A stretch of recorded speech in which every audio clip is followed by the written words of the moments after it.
You are listening to Party Nerds Weekly.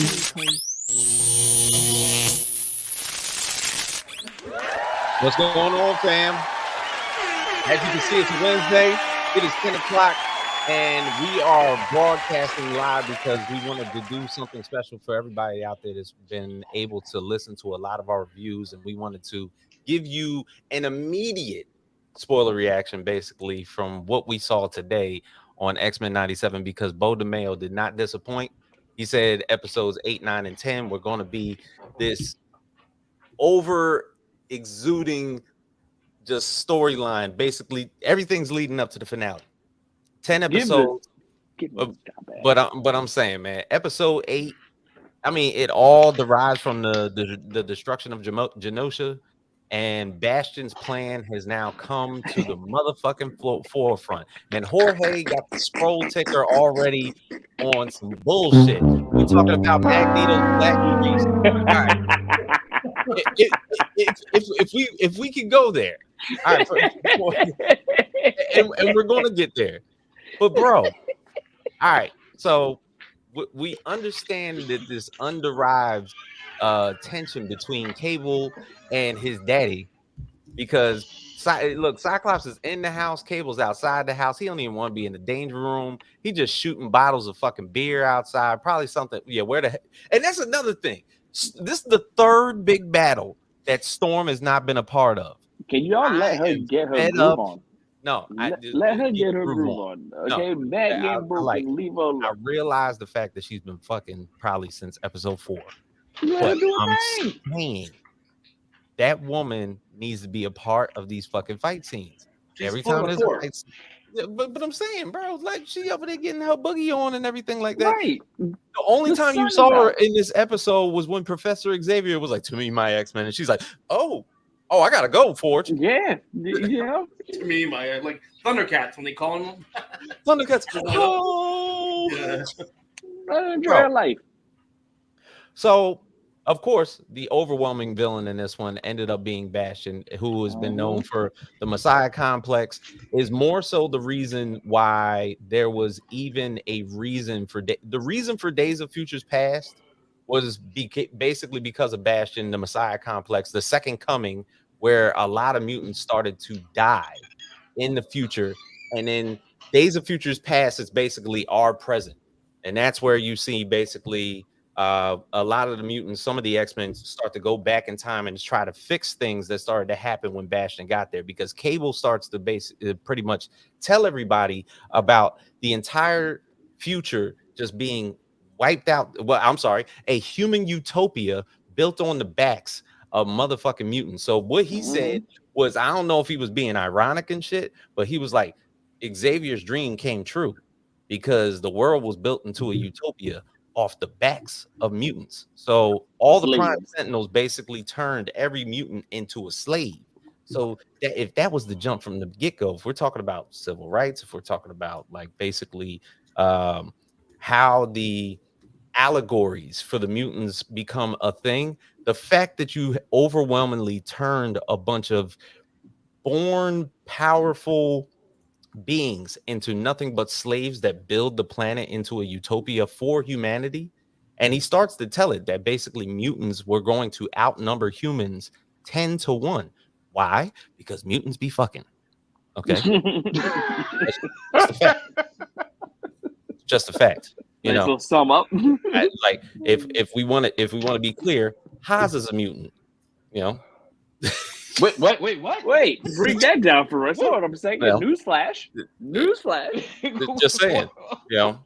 Brother, what are we talking about? Yeah. Hell, you tell me something that I didn't know. If there's something about procreation and the fact that mutants just be doing their damn thing as much as they like to, Haas is essentially a mutant. I knew it. It's that damn I knew it. He was born with the X gene, and he repopulated the world. I did in a way, yeah. Yes, you did. Yes, you did. Yep. Yeah. He multiplied the beige skins. Oh God, they're all over the place. Watch out, Nick Cannon, man. Here comes Oz. Yeah, I'm right behind. Better yet, like, none of the X-Men don't know who Bastion is. The only person that pretty much has an understanding of who Bastion is more so Cable. So all he knows him is that is the villain that he is. But then you come to find out that Bastion basically just grew up on Earth. He had a family. He lived outside of Pittsburgh, and he is, as it's said in the comics, of course, a fusion of Nimrod and Master Mold. But the thing is, even though he was born as a humanoid, because Nimrod, of course, is subsequently got some type of like fucking mystical X gene or some way of reproduction into his mama, to where he was born as some type of android. In a sense, it started the fact that there was going to be a human android race, and there was going to be a new apex predator outside of mutants. Everybody just wants to be on top of the food chain. Everybody is very weary of mutants inside of Earth and the powers that basically they display. So the only way to do that is that there has to be a new apex predator. So he was like, if anybody flirts with one of these humanoids, somewhat a Prime Sentinel, kind of like Bastion, they have the opportunity to becoming one. So much so that Bastion, for the most part, turned his entire fucking town into Prime Sentinel zombies. And it turns out some of your favorite people in this entire series were fucking Prime Sentinels the entire time. So you found that out with Boulevard Trask in the last episode, but then it turned out a whole bunch of people were that. One being motherfucking Trish Tilby, because Wolverine was clowning his ass after she turned into one. He was like, I really gotta tell him about women decision. Yo, that was like, first of all, that was dope. And you saw the setup because she was like, so how do you know? And I was like, oh yeah, she's a Prime Sentinel. She's about to go off like right now. Like, right. It was dope. It was But dope. I see Mr. Nuff in here. I like how they said the current events in the timeline cannot be changed because right. What did I say? He loves when he's right. What did I say? Yo, Rob Van. It is. Damn. Listen, it is. Yo, it established itself in What If, right? When Doctor Strange kept trying to bring his John back, right? This is the multiverse. That shit works for everything. Well, the thing is, what did they call it? And they called it Nexus points, right? Points. Yep. Nexus points. But what did Beast call it when he was talking to Cable? He called them absolute points. And he said that he got it from Camertage, which is basically where Doctor Strange studied from. Exactly. So the thing is, even Beast knew about Nexus points, but he just called him something else. You know, that's It's all the same. It's all the same thing. All the same thing. Because all pretty much the same. Cable said it itself, bro. Like, yo, I came back so many times, I quit. Like I kept trying to, and then I kept getting pulled back. Right, and he kept on coming back to the same point. He went back to Genosha so many times, but his whatever his time scheme wouldn't let him come back. Exactly, and that's why the Watcher was there, because the Watcher's overseeing that, because it's something you can't change. Yeah, it's something you can't like change. You can try to do it a different way, and it's all gonna it's it's like a river. It's like the current. So you're saying basically the Watcher's silhouette over the entire thing just basically let you know that this is going to be at this point. You can't stop this from happening. It's nothing we can do. We can change the events, can change slightly, but that attack on Genosha is happening, right? And what I'm starting to understand for myself is that a dystopian future has to happen in some way, shape, or form. It has to happen, because look at the X-Men animated series. And it does, right? On multiple occasions. All they're trying to do, the real premise of X-Men the animated series, and now continuing with X-Men 97, is stopping a dystopian future, and it keeps happening in so many different ways, right? At first, it was Days of Future Past. Bishop came back, and then it was when when Xavier, they tried to Fitzroy tried to go assassinate Xavier, and that turned into the Age of Apocalypse timeline, right? They had to get rid of that. But even when they changed that, it was another dystopian timeline. Like, they can't avoid it. Like, they went back in time between Bishop's sister, and Cable so many times to try to stop all these different outcomes. It keeps turning into a dystopian future. There's nothing that they can't get away from it. It has to happen. A war has to happen. Shit has to happen. No matter it just has to go down. That's what I'm starting to understand. I'll take it even one further, because in the current the ending of this brand, well, of course, the Krakoan era that basically happened over the past 6 years. the overlying theme was that every time that we get into a conflict to where we can better ourselves, or pretty much mutants look like they're going to end up being in some type of civilization where it's very peaceful, it turns out that we lose every single time. Yeah. Until they find out a situation where they do win. But the thing is, they have to alter so many fucking things. So many things. And even then, it doesn't work. Yeah. Yeah. So either way, I don't know if it's like a curse because we love the mutants so much they just have to lose no matter how far that they get. But that's just the thing. But overall, this goddamn episode, because when it got to once it got going, it didn't stop. Bruh. And it was only 10 minutes into the movie, into the show. Right. Felt like a movie. It did feel like a movie. Felt like a movie. Overall, I'm gonna say last episode, of course, Boulevard Trash, you learned that there are Prime Sentinels. But then all of a sudden, pretty much out of nowhere, when Cyclops, everybody splits up, Cyclops, Jean, and Cable go The to Summers family, hometown. And then literally, you have Jubilee and Sunspot who are hanging at his mama's house. And you got Wolverine, Nightcrawler, Morph, and Beast all in the crib. Protecting Rogue, who basically got caught in the blast the last time with the Prime Sentinel. But got knocked the fuck out. But okay, do y'all think that this turn of events will continue in the MCU introduction of mutants? I would like it to. I don't think so. Although, that's tough. It seems very specific to this universe. Go ahead, Robert. Not for another. I just feel like this is moving at a different pace outside of the movies right now, and we kind of have to let the animation kind of run its course because of course, because there's going to be another season of this, right? Like at this point, it's just like let the animation work on the animation side. Movies at this point, they get their time and done. Yeah, just take notes at this point. Take notes, right? Take notes. Because the fact that we got 10 episodes of this, every single one is like a half hour. You're basically getting 5 hours of footage, animation footage done brilliantly and written well. And into this series. So the fact that we're talking about, like, if we're talking about the introduction of mutants into the MCU, they have to pick out a specific storyline that's going to last and basically draw everybody's attention into a 2-hour flick. With the ultimate cliffhanger and maybe keep it going from there. But the thing is, what story do you do? That's the only thing. But back to what we were about to get to, because once these Prime Sentinels started popping up, bro, X-Men started basically showcasing shit that I ain't never seen. For one, you know what I'm saying? Aside from the fact that they hop back into the goddamn Blackbird talking about Cyclops, Cable, and Jean. This motherfucker Scott Summers got a Porsche in the motherfucking Blackbird. You're taking everything away from me. He had a whole Porsche in the Blackbird. What? Yo, Cable's from the future, so he looking in the back. He was like, "You got a Porsche in here?" Listen. That was a Ralphie. Hold on. That was a Ralphie. Scott Summers, Fast and the Furious. A little mind blown. Don't y'all start doing this. I'm not doing it. It already came out. He's already airplanes. He's already doing it.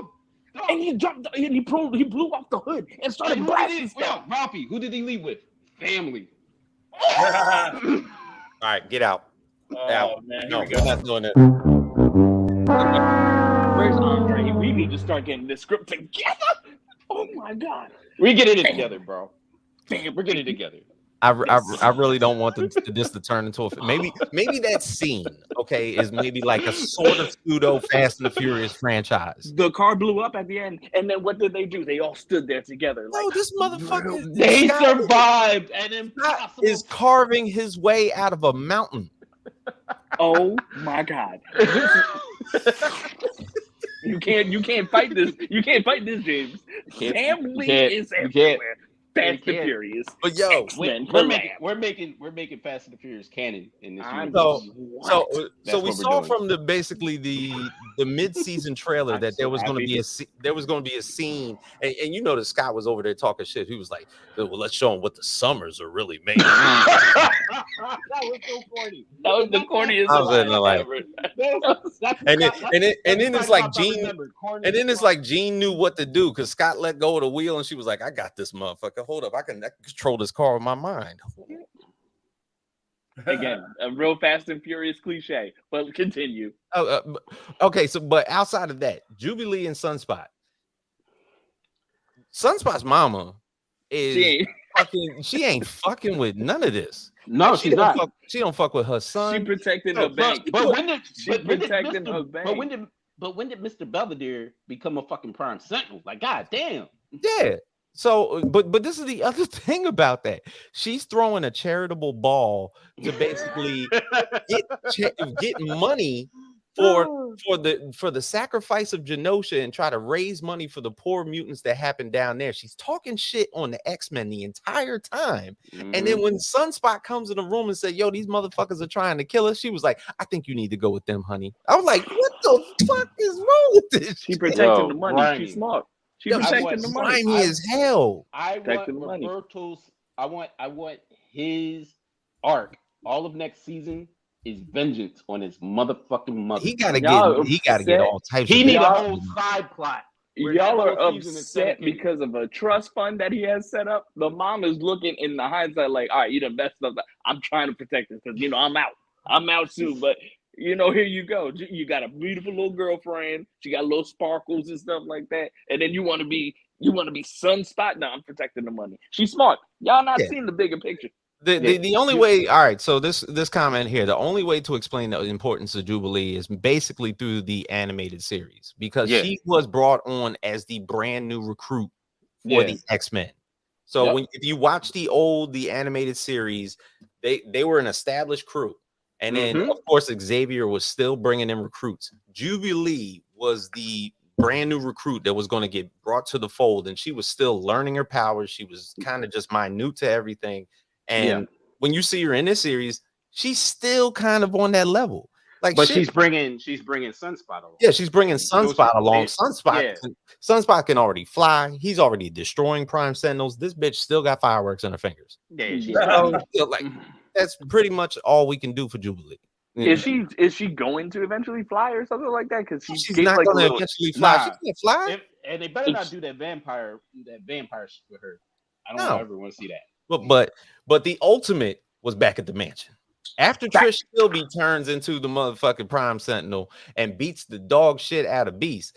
Wow. Okay, Wolverine and Nightcrawler go into the list of shit that goes. We are breaking this down right now because go ahead. Ralph, you break it down. Okay, first off, let's go ahead and give a little bit of a shout out back to giving some Wolverine some respect on his name because you done tossed him up into midair. I'm talking about elite levels, okay? Boom, boom, boom, slap. Comes out with the knives. Deep diving all the way back down. Okay? Did he do a tornado? Did he do a tornado spin? At this point, because the way he was attacking with these 6 claws that came out of his hand, boom, boom, off with your head, and then get smacked into the mansion. But stop there, because when you thought it was over, it ain't done. Because my boy in blue came out with the woo. I'm talking about. He was like, I got 6 reasons, bud. He was like, make that. He was like, make that 9. Yo, Jorge, who's our boy in One Piece that be carrying around three swords? Oh, fucking, I don't know. Nightcrawler all of a sudden he's carrying swords with his tail. 3 swords now? Yes, 3 swords, bro. He was shit. Elegantly posed as well. When I tell you, that shit was brilliant. The battle scenes between Wolverine and Nightcrawler were probably like the biggest out of all. Wolverine's in the sky. And we went into the teleportation. That part was dope too. This is exactly why these animators are never going to see their kids or anything like that. Because did you not understand? We got literally a point of view animation style of knowing what it feels like to go through a whole teleportation. Yeah, that was dope. It was beautiful. That was dope, bro. Yeah. Look, Nightcrawler was not going to let anybody touch his sister. Hell no. Tough. Because the whole time that fight was happening in the mansion, Rogue was like, knock the fuck out. Knock the fuck out. She was. Who had the best battle scenes in the entire series or in this episode? In this episode, it's Nightcrawler and fucking Wolverine. Easy. Hands down. Easy. Hands down. They got it. Easy. So Yo, all the while the X Mansion is being destroyed, why does Bastion roll up in the longest Rolls Royce I ever seen in my life? Bro, what the fuck was that? That's again, y'all not seeing the bigger Rolling picture, in my okay? 6'4". Y'all not seeing the bigger. The money long, okay, baby. Long. The money long, but to even get to that point to Yo, watch. and he talks so smooth because he ain't got no emotion. He's like, "Are them niggas dead yet? Shout out to my boy. Yeah, like Are they dead yet?" Who voiced him? Smoothest brother out I don't there. know Okay? who is this voice of him? Is it Theo That's James? Theo James. He's the one Yeah. from the Divergent series and stuff like that. Oh, that brother yes. right there. Yo, bro, man. you know what? And the way he's voicing them, right? He's voicing them with like a little Goldblum style and shit. Like I hear a little Goldblum in there. Like it's dope. It's dope. It's dope how he's Yo, but I like how when he pulled up and he figured he was just going to watch the destruction happen and he was just going to walk in the mansion and everybody was going to be dead. Here comes Sinister on the phone. He was like, "This bitch is out of her mind. You got to come back here. She's freedom." He was like, a little bit too late." Yo, so Val Cooper, of all people, ends up freeing Magneto and then has a little bit of dialogue as to why she did it, because she said, she was like, even though we saw all this destruction happen to mutants, even though Genosha went down, even though you were killing or better yet trying to mutilate mutants left and right, I didn't flinch. Like I felt no type of empathy for what was happening, and I felt like, damn, Magneto been right this entire time. Can I say something that I didn't really understand her at all? Because how can you? It almost felt like me. I was looking at myself where I doubled back on something that I said, but for her to double back on that one made no sense for me. So can somebody break that down for me? Dog, she's gotta be Mystique, bro, because this doesn't make no goddamn sense. I'm waiting for her to shift. If episode 10 she ends up being Mystique, will that make you feel better? A lot better, because I was just like, man, you folded real quick. Like, yeah, because why are you saving Magneto? Like, why? Out of all, like, why? I mean, well, this is the thing, and that's true, because unless you know that he's the only person that could save this entire situation, could be, because goddamn, once she freed old boy, he went all the way to the North Pole, and he was like, enough. Let me go ahead and put this back. Let me go ahead and put this month, and this is the thing. Sometimes you get to see exactly like their OP qualities of certain X-Men start to go down, but Magneto showcasing an OP style like power structure of what he could do to the Earth if he really fucking wanted to. Yeah, he was like, I'll just shut the power off in this whole motherfucking thing. And the thing is, he's already back. And he's like, he will. Nah, he's there. Yeah, but the thing is, as soon as he shuts the power off, everybody catches notice, because the cameos started to happen early on, because you saw Baron Zemo and Dr. Doom. Holy shit! Yeah, the Doom and Zemo, and was that Black Widow talking like that, or who's talking like that? Who's talking in Russian with a Russian accent? That was Zemo. Zemo was talking like that. No, not Zemo. Nah, there was somebody else. It was a female in a Russian accent. I'm thinking Black Widow, bro, because it could have been when Black Widow, before she got with the Avengers. That's what I'm saying. Well, if we're talking about 97, yeah, it could have been that. But then outside of that, when the power starts to go out, you see Silver Samurai, Spider-Man, and then your boy. What was up with Silver Samurai? Why did he make that look? Probably because he knew who did it. Yeah, and he was like, "There's only one person that can do this shit." They're like, "Who's going to shut the power off to the entire world?" Has to be Magneto. Who have I had battles with before in the past? The X-Men, the entire time. And even Spider-Man is flipping around like, yo, you see Omega Red was powering a whole power plant? He was powering the whole thing up. Yeah. That's my dude, man. They held him hostage. And he's just powering everything. Yo, crazy. But if you remember that episode, Omega Red, after he got captured by pretty much the X-Men, they turned him back into like the Russian police. They like, so maybe they just made him a fucking fusion battery. That's basically what it was. But it's good to see Spidey, man. It's good to see Spidey because last time he was on the X-Men series, they only showed his arm. Yeah, you know what I'm saying. And then they were on his show, but they in the same universe. But so it's good to see a full Spidey and stuff, which they're probably bringing that show back. Look, and pretty much in doing so, he knocks out every single Prime Sentinel that's within the Earth. Because Beast, in the beginning, when he saw how many Prime Sentinels were basically out there on Earth, he was like, "Oh shit!" Yeah, wow. They multiply way bigger than what I expected. Wow. So basically, Bastion did his mom in. That's crazy. Yeah, that was pretty fucked up. Bro. You know what that reminded me of? I don't know if y'all remember that movie Priest, where the old lady in the diner just fucking turns. Yeah. Oh yeah. You're all gonna die. Yeah. It's just like that, bro. They're going to eat your souls. Like that type of. I was finding it a bit weird. I was watching it and I'm like finding it a bit weird. I'm like, oh, this is a lovely old lady that's still alive in this. Yeah, because it just didn't. Yeah, when they walked in and talking to her, like it just didn't seem. She was in that rocking chair in the middle of the darkness. She was like, literally. You said you were coming tomorrow, but you're here today. Come here, big guy. You get me up. But I do give credit to, again, Bo for writing it, for giving us a bit more context for a person that, for people who have not gotten to like really understand it or are still confused, like that build up into seeing his childhood and like get the whole kind of breakdown of everything. He was manipulated by propaganda. Like he saw the mutants, like he lives in like East Bumblefuck, like he lives in this fucking hillbilly ass town, but he's born with these special type of abilities. So from his standpoint, in the town that he was raised, he sees mutants as just like these abominations that pretty much can take over the world. So he's manipulated by that the entire time. All the while, he has his power set. So he's concocting this plan from when he was like a teenager. Yeah, it's crazy because one, every information from every Sentinel before him, he has, which is crazy. Every Sentinel. So from Master Mold all the way down to Nimrod, he has everything in between.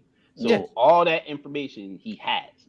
So this is why he's able to basically come up with almost a full program. Yeah. Almost. Because Magneto is now about to fuck shit up. I would like to, of course, I would like to get around to everybody's predictions for the season finale, but the ending, of course, was more for like, man, I really wish the professor was there. Right? My boy had the worst landing of 2020. This motherfucker's wearing a bug suit. He was like, I hope I'm not too late. Bro, you're in a broken ass house. They sent him on autopilot. Like he just ran. I hope I'm not too late. Your house is burning down, my man. As we speak.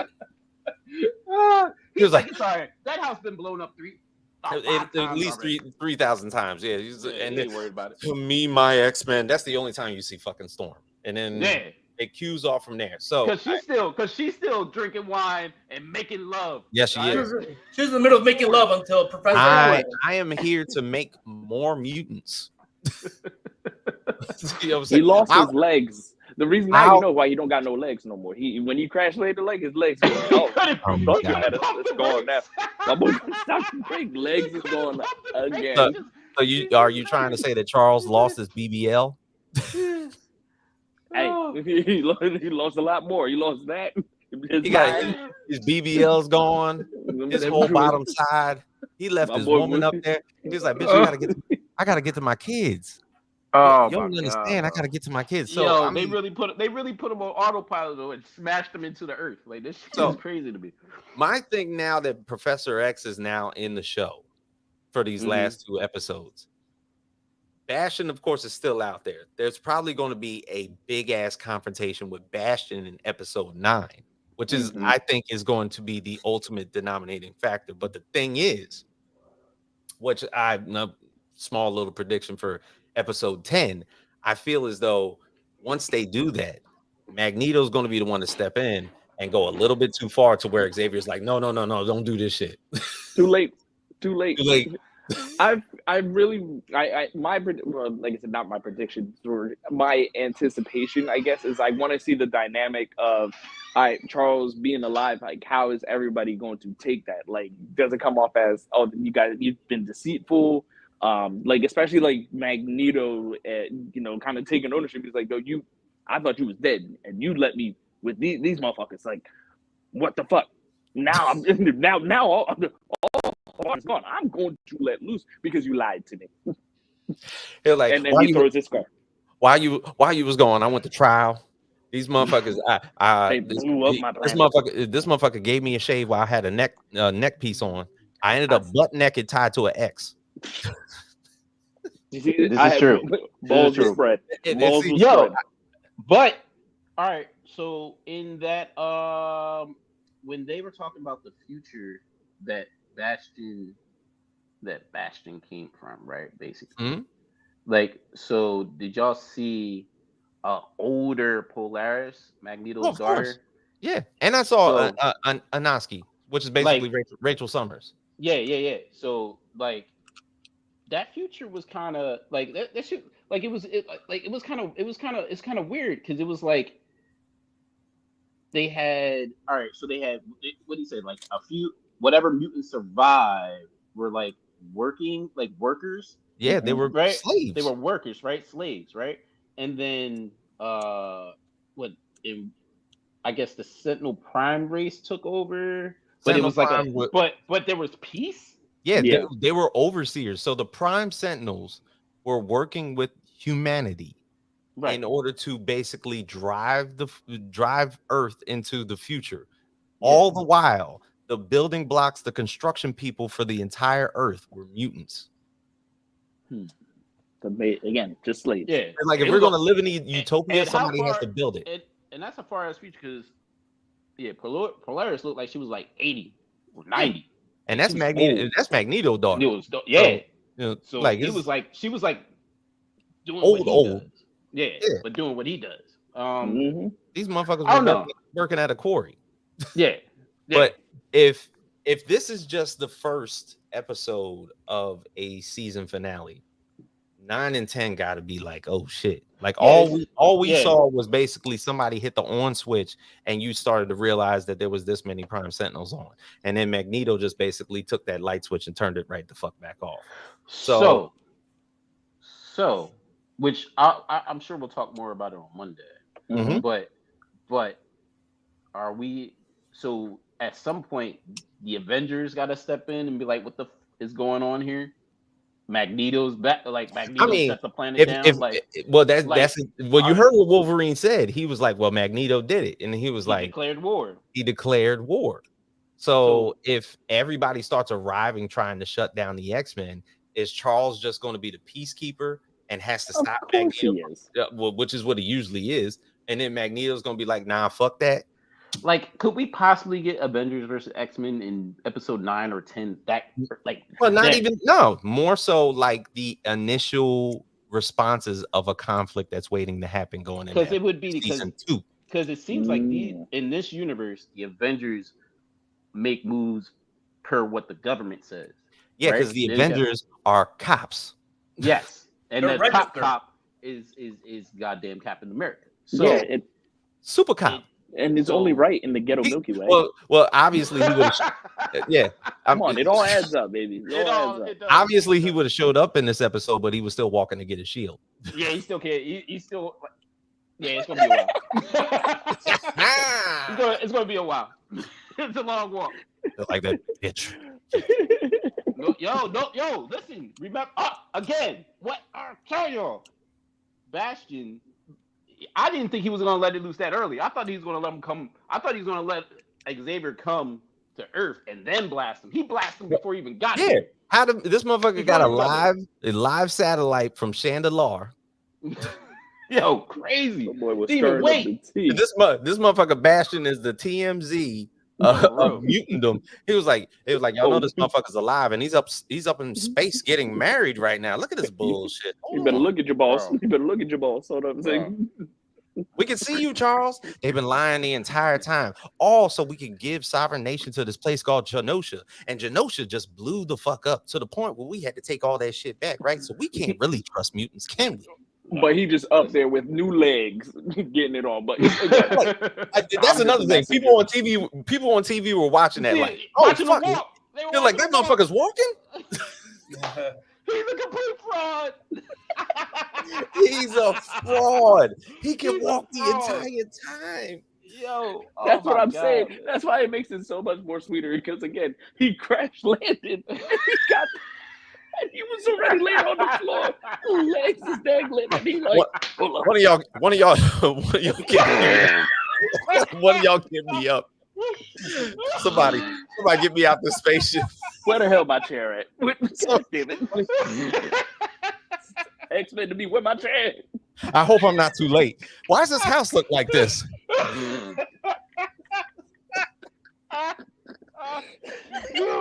Oh my God, bro. This show is fucking gnarly. It's like, This shit is Jesus crazy. Christ. What? Logan, can you get me out of the chair, please? Oh thinking my about it. God. I'm like, bro, they got him on full blast, and now he back. I was like, no, walk your ass up, get up, walk. Because you know, because you know, he will Lalonde, have to side with Magneto, or Yeah, Magneto but about yo. to light his ass up too. you know, before Charles left, Lalandra was like, "Give me back the legs, bro. Give me back the motherfucking leg. Give me back the motherfucking legs." Hey, yo, Rafi, you ain't just about to walk out of my life.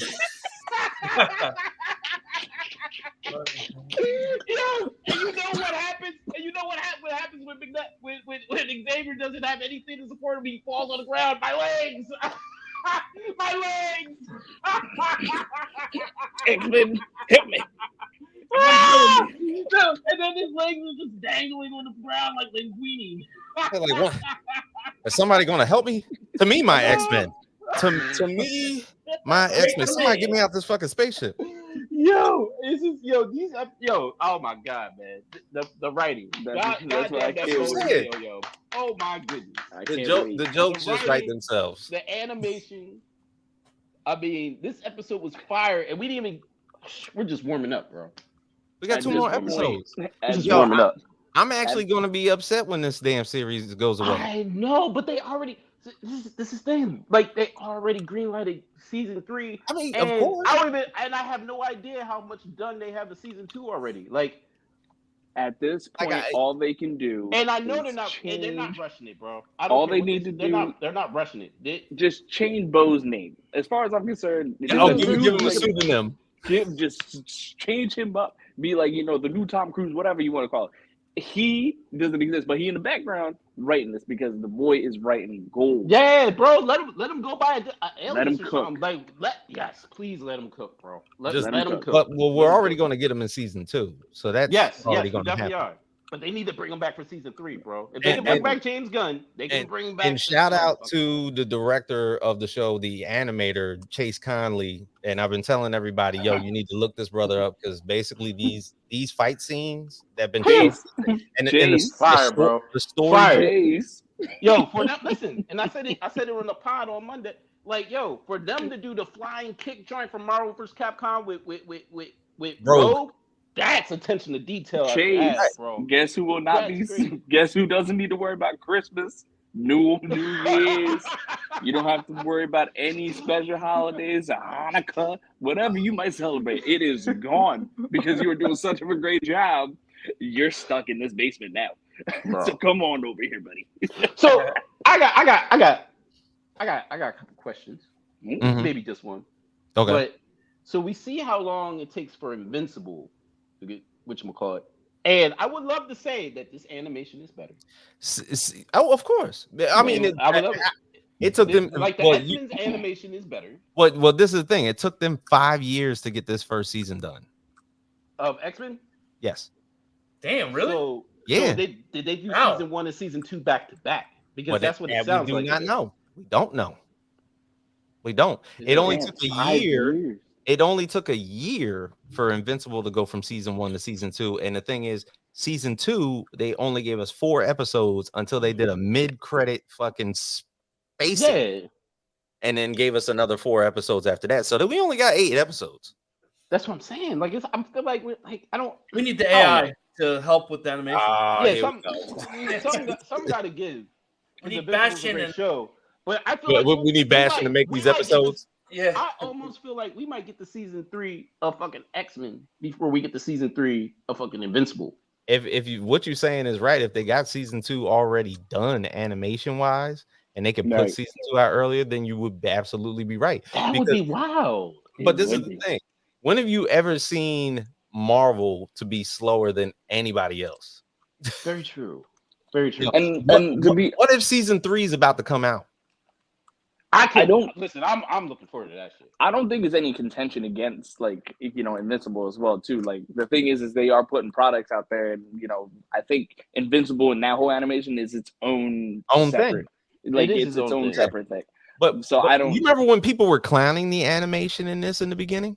Yeah, I remember before it came out. Before it came out, they were clowning the animation. They was like, "Oh, this is gonna be trash." I was like, but they were clowning. They're clowning the animation and not. It's not like if you go back and watch the animated series, that motherfucking artwork that shit don't hold up. It's just good storytelling. It's just good storytelling. It's easy. At goddamn season 5.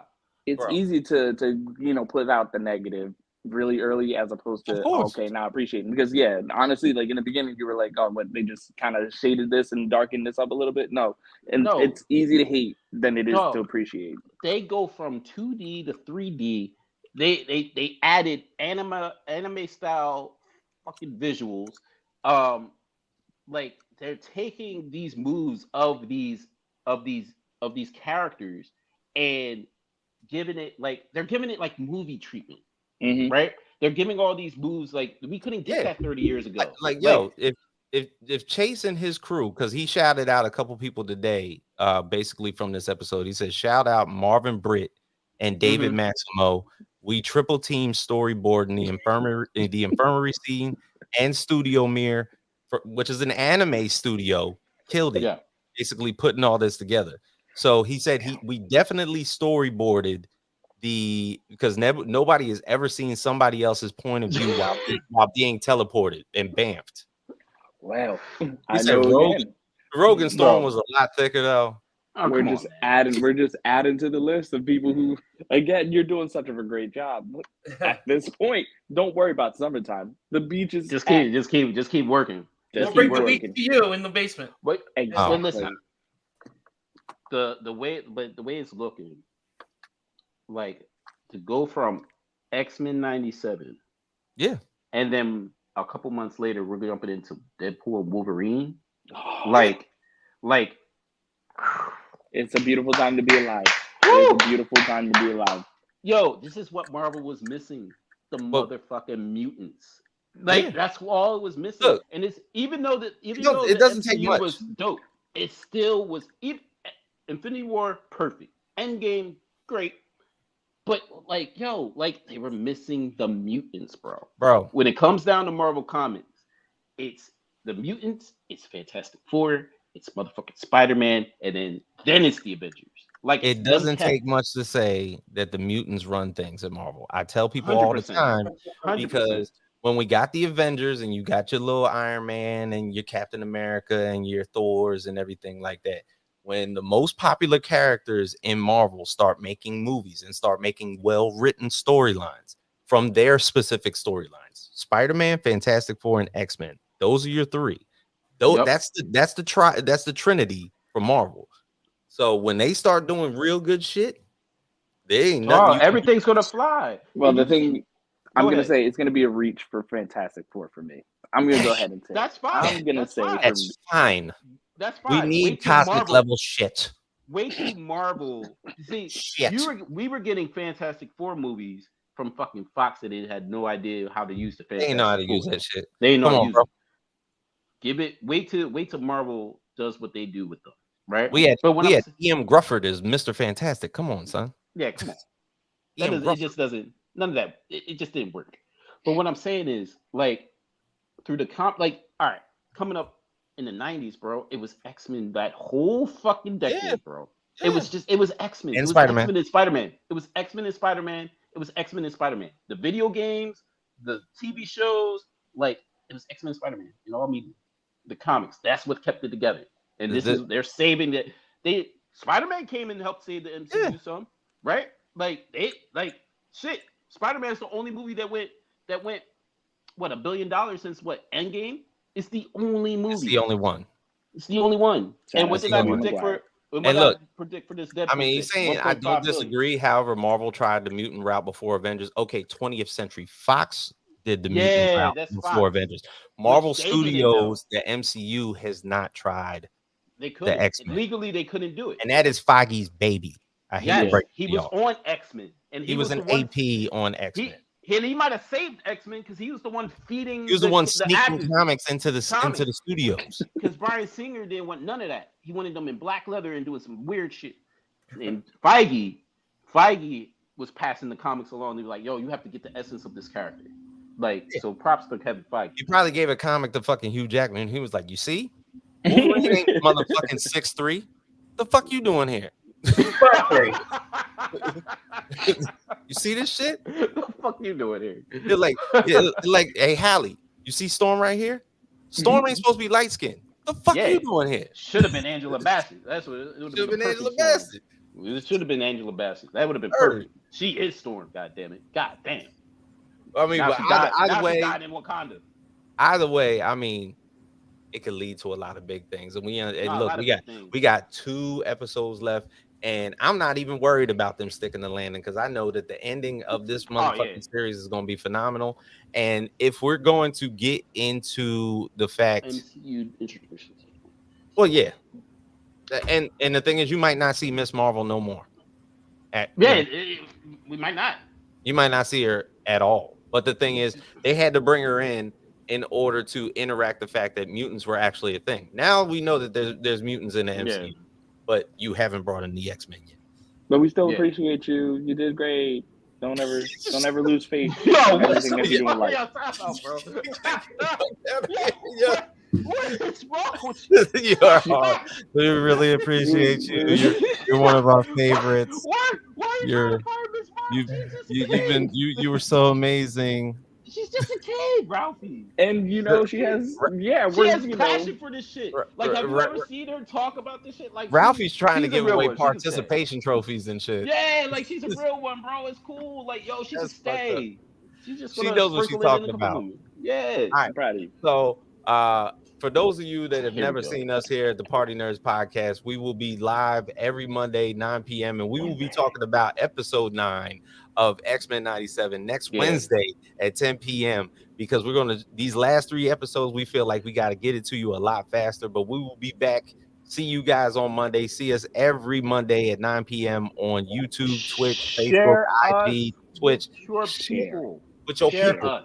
Share us with the people. Build the community. Tell them. Absolutely. On your Facebook, your grandmother wants to see all this stuff. Tell her.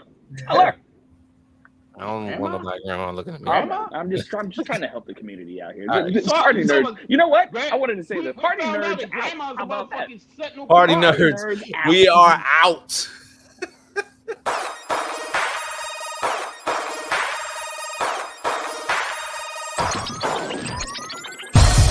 Party